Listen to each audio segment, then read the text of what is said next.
So please humor me today in this discussion. It might seem like a very simple or simplistic way to start a conversation about resilience, but let me start with this and for you to consider. Whose life do you live? This is a pretty basic key and core question. But seriously, take a few seconds to ponder that question before you automatically react with the usual response, like, I live my life. Might be the first thing or probably the natural thing that comes to your mind and out of your mouth. But what about your heart first for a change? There's no need to habitually knee-jerk respond as you and I probably usually do. Now, I ask you only to change your perspective today and to produce your best applied resilience to this moment with me. When you take those so long or maybe microseconds or micro moments of reflection to ingest, to digest, to marinate, to unthink, to observe, reason with, reference your awareness, and define beauty, meaning what drives you and from your heart. Then you can communicate and answer to yourself, or at least pose those natural, organic questions to yourself and not just from me.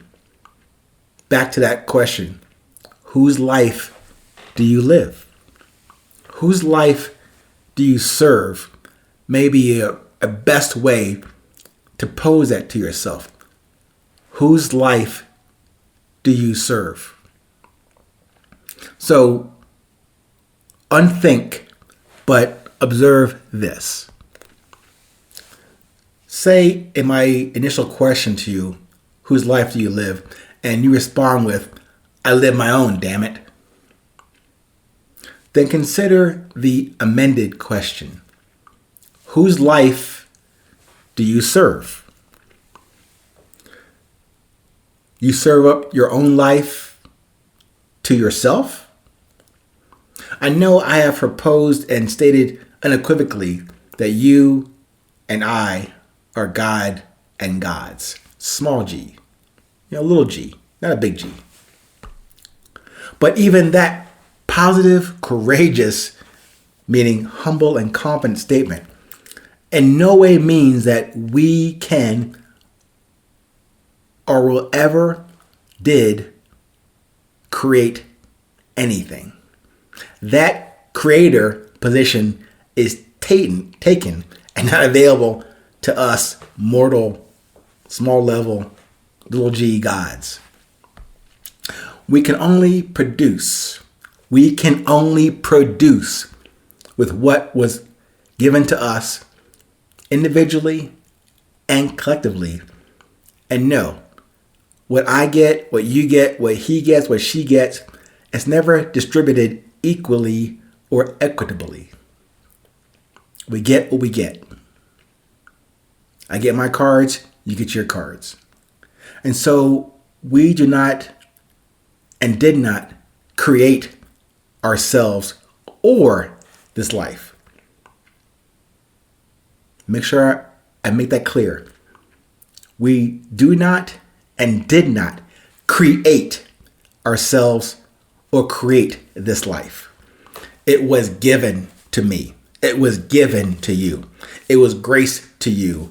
It was grace to me to live it and to love it and to respect and honor this gift. And we're not supposed to take a presumed ownership of something we cannot and did not create. So I say, whoever or whatever you decide to acknowledge as who gave you this life, I respectfully ask you to stop attempting to take that seat of creation. Take and fulfill your spot as a producer from presence and what has been given to you. I'm saying that to ask you in that opening question with a consideration. Live that life, not what you think as your own.